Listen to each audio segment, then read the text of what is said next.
சென்னையில் திமுக கூட்டணி கட்சி தலைவர்களுக்கு தேநீர் விருந்து அளித்து முதலமைச்சர் மு.க.ஸ்டாலின் ஆலோசனை நடத்தினார். நாங்கள் எண்ணிக்கையால் அமைந்த கூட்டணி அல்ல, மாநில உரிமை காக்கும் எண்ணத்தால் இணைந்த கூட்டணி என்று முதலமைச்சர் தெரிவித்துள்ளார். தமிழக சட்டமன்ற தேர்தலுக்கான வேட்புமனு தாக்கல் தொடங்கியுள்ளது. ஏப்ரல் 6ஆம் தேதி வேட்புமனு தாக்கல் நிறைவடைந்து 7ஆம் தேதி மனுக்கள் மீது பரிசீலனை நடைபெறும் என்று அறிவிக்கப்பட்டுள்ளது.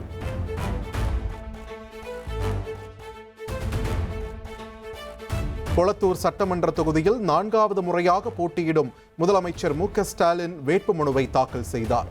தேர்தல் அலுவலரிடம் வேட்புமனுவை வழங்கிய பின்னர் திறந்த ஜீப்பில் சென்று முதலமைச்சர் வாக்கு சேகரித்தார்.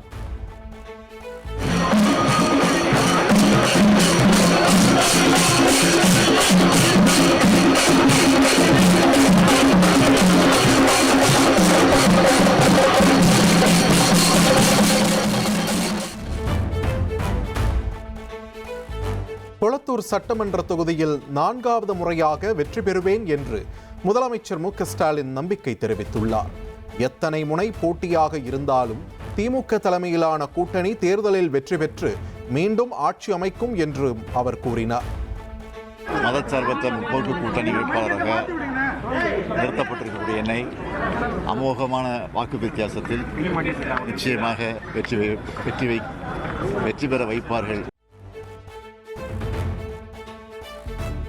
கொளத்தூரில் வேட்புமனு தாக்கல் செய்த முதலமைச்சர் மு.க.ஸ்டாலினின் சொத்து மதிப்பு வெளியாகியுள்ளது. முதல்வரின் பெயரில் 3,30,00,000 ரூபாய் அசையும் சொத்துகளும் 4,33,00,000 ரூபாய் அசையா சொத்துகளும் உள்ளன. முதல்வரின் மனைவி துர்கா ஸ்டாலின் பெயரில் 1,32,00,000 ரூபாய் அசையும் சொத்து உள்ளது.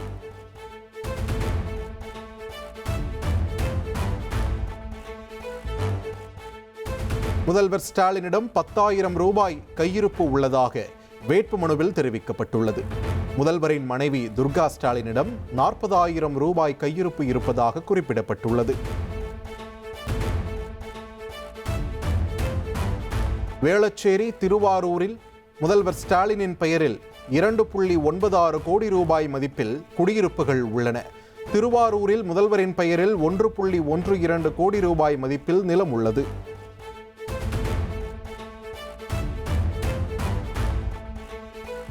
திமுக கூட்டணியில் 5 தொகுதிகளில் போட்டியிடும் மார்க்சிஸ்ட் கம்யூனிஸ்ட் கட்சி வேட்பாளர்கள் பட்டியலை வெளியிட்டுள்ளது. கந்தர்வக்கோட்டையில் சின்னதுரை, பத்மநாபபுரத்தில் செல்லசுவாமி, கீழ்வேளூரில் டி. லதா, பழனி தொகுதியில் பாண்டி, திருவொற்றியூரில் சுந்தர்ராஜன் போட்டியிடுகின்றனர்.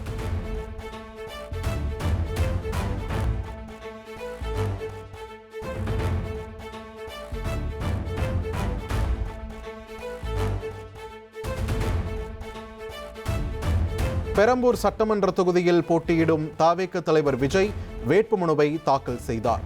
பெரம்பூரில் விஜயை பார்க்க ஏராளமான பொதுமக்கள் மற்றும் தொண்டர்கள் குவிந்ததால் போக்குவரத்து நெரிசல் ஏற்பட்டது.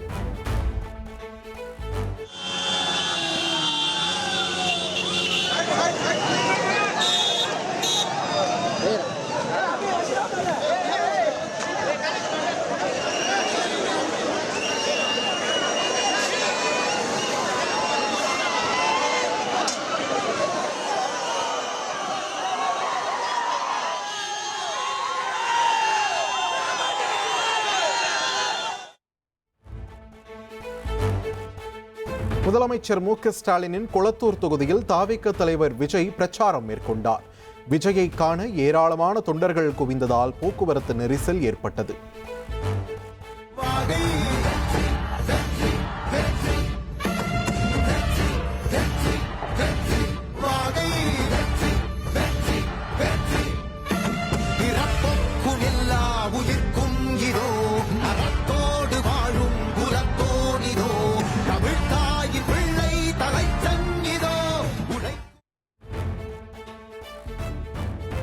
கொளத்தூர் தொகுதிக்குட்பட்ட பெரவள்ளூர் பகுதியில் பிரச்சாரம் செய்த விஜய், திமுக ஆட்சியில் உங்களுக்கு பாதுகாப்பு உள்ளதா என்று மக்களை நோக்கி கேள்வி எழுப்பினார்.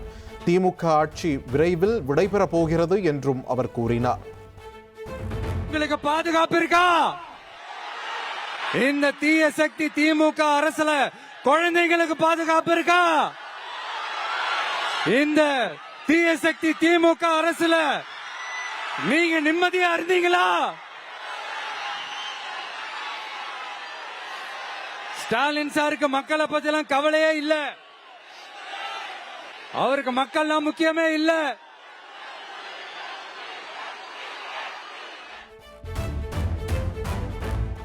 சென்னையில் பிரச்சாரத்திற்கு போலீசார் உரிய பாதுகாப்பு வழங்கவில்லை என தலைமை தேர்தல் அதிகாரியிடம் தாவேக புகார் அளித்துள்ளது. பிரச்சாரத்திற்கு எந்தவித போக்குவரத்து மாற்றமும் செய்யப்படவில்லை என்றும் தாவேக குற்றம் சாட்டியுள்ளது. தாவேக தலைவர் விஜயின் வில்லிவாக்கம், அண்ணாநகர் பிரச்சாரங்கள் ரத்து செய்யப்பட்டன. விஜய் பிரச்சாரம் மேற்கொண்ட பெரம்பூர், கொளத்தூர் தொகுதிகளில் அதிகளவு தொண்டர்கள் குவிந்த நிலையில் மற்ற 2 இடங்களில் பிரச்சாரத்தை தாவேக ரத்து செய்தது.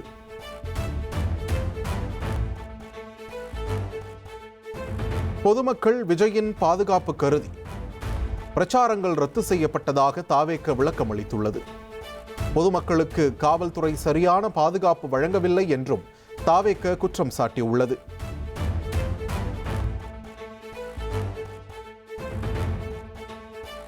பெரம்பூரில் வேட்புமனு தாக்கல் செய்த தாவேக தலைவர் விஜயின் சொத்து மதிப்பு வெளியாகியுள்ளது. 404 கோடியே 58 லட்சம் ரூபாய் அசையா சொத்தும் 115 கோடி ரூபாய் அசையா சொத்தும் விஜயிடம் உள்ளது.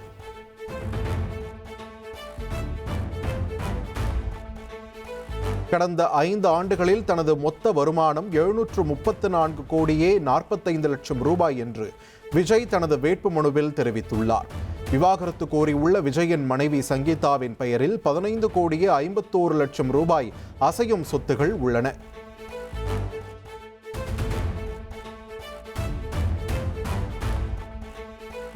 விஜயிடம் 3 கோடி ரூபாய் மதிப்புள்ள டொயோட்டா லெக்சஸ் 350 கார், 1.6 கோடி ரூபாய் மதிப்புள்ள டொயோட்டா வெல்ஃபயர் கார் உள்ளது. 2 கோடி ரூபாய் மதிப்புள்ள BMW 17 கார் என மொத்தம் 5 கார்கள் உள்ளன. 67,000 ரூபாய் மதிப்புள்ள ஒரு TVS XL வாகனமும் தன்னிடம் உள்ளதாக விஜய் தெரிவித்துள்ளார்.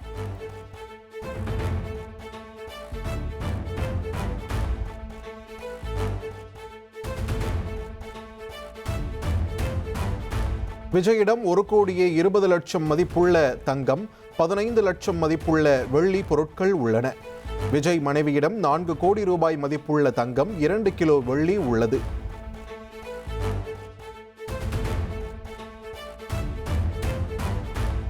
விஜய்க்கு சொந்தமாக 10 வீடுகள் உள்ளன. சாலிகிராமம், சோழிங்கநல்லூரில் தலா 2 வீடுகள், நீலாங்கரை, மயிலாப்பூர், ஊரூர், பள்ளிப்பட்டு, படூர், கொரட்டூரில் தலா 1 வீடு உள்ளது.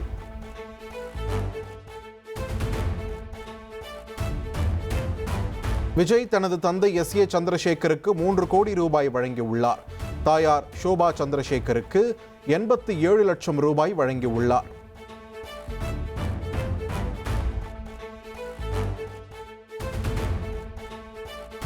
விஜயிடம் மொத்தம் 10 வங்கிக் கணக்குகள் உள்ளன.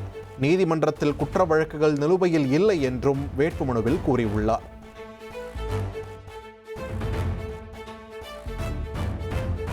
விஜய்க்கு சொந்தமாக 4 வணிக கட்டடங்கள் உள்ளன. பாடி, தியாகராய நகர், சோழிங்கநல்லூர், கொப்பூரில் வணிக கட்டடங்கள் இருப்பதாக விஜய் குறிப்பிட்டுள்ளார்.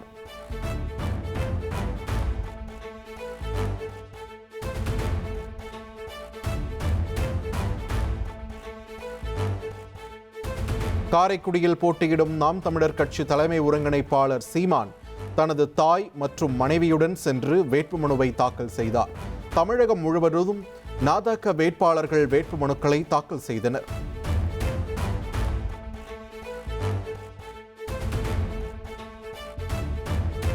சீமானின் சொத்து மதிப்பு 39,80,000 ரூபாய் என குறிப்பிடப்பட்டுள்ளது.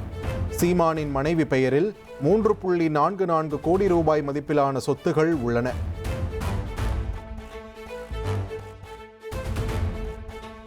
சீமானிடம் 19.5 லட்சம் ரூபாய் மதிப்பில் 150 கிராம் தங்கம் உள்ளது. சீமான் மனைவியிடம் 2.08 கோடி ரூபாய் மதிப்பிலான 1.6 கிலோ தங்கம் உள்ளது.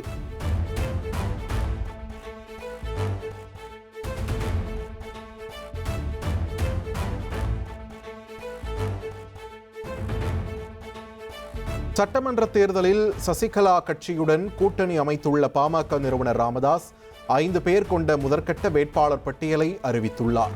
சேலம் மேற்கில் அருள், கும்பகோணத்தில் மாக ஸ்டாலின், விருதாச்சலத்தில் சுரேஷ், வந்தவாசியில் முரளி சங்கர், மயிலாடுதுறையில் சக்திவேல் போட்டியிடுகின்றனர்.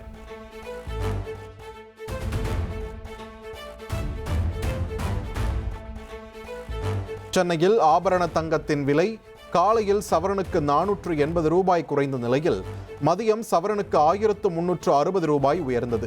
1 கிராம் தங்கம் 13,770 ரூபாய்க்கும், ஒரு சவரன் 1,10,160 ரூபாய்க்கும் விற்பனையாகிறது.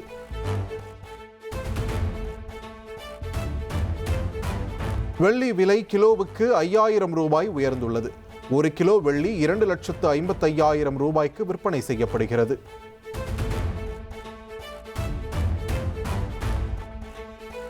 தமிழகத்தையே உலுக்கிய சாத்தான்குளம் தந்தை மகன் கொலை வழக்கில் மதுரை மாவட்ட 1வது கூடுதல் அமர்வு நீதிமன்றம் தண்டனை விவரங்களை ஏப்ரல் 2ஆம் தேதி அறிவிக்கிறது. குற்றவாளிகளாக அறிவிக்கப்பட்ட 9 போலீசாருக்கான தண்டனை விவரங்கள் இன்று வெளியாக இருந்த நிலையில் தேதி மாற்றப்பட்டுள்ளது.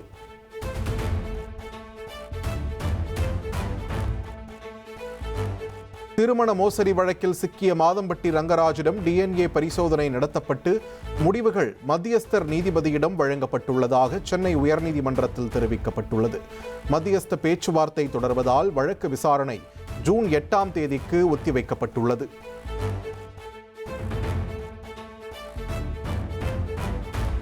நாடு முழுவதும் மக்கள் தொகை கணக்கெடுப்பிற்கான முதற்கட்ட பணிகள் ஏப்ரல் 1ஆம் தேதி தொடங்குகிறது. கணக்கெடுப்பின் போது எந்தவிதமான ஆவணங்களையும் வழங்க வேண்டிய அவசியம் இல்லை என்று மத்திய அரசு தெரிவித்துள்ளது.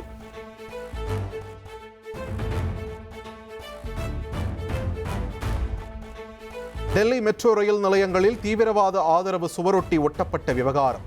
லஷ்கர்-இ-தொய்பா தீவிரவாத அமைப்புடன் தொடர்புடைய ஒருவரை கைது செய்து போலீசார் தீவிர விசாரணை நடத்தி வருகின்றனர்.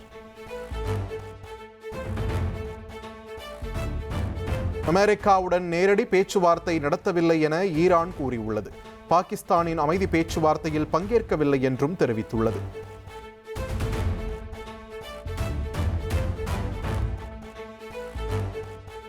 அமெரிக்க போர் விமானங்கள் தங்கள் வான்பாதையை பயன்படுத்த ஸ்பெயின் தடை விதித்துள்ளது. ஈரான் மீதான அமெரிக்க தாக்குதலுக்கு பதிலடியாக நேட்டோ நாடுகளில் ஸ்பெயின் அதிரடி காட்டியுள்ளது.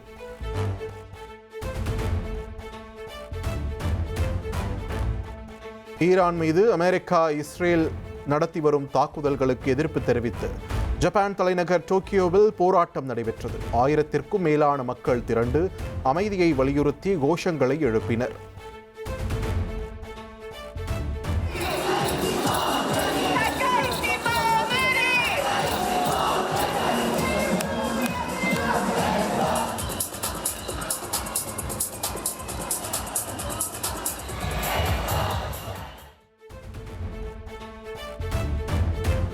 சீனாவில் இருந்து வடகொரியாவிற்கு 6 ஆண்டுகளுக்கு பிறகு மீண்டும் விமான சேவை தொடங்கியுள்ளது. கொரோனா தொற்று காரணமாக 2020ஆம் ஆண்டு முதல் நிறுத்தப்பட்ட சேவையை மீண்டும் சீனா ஆரம்பித்துள்ளது.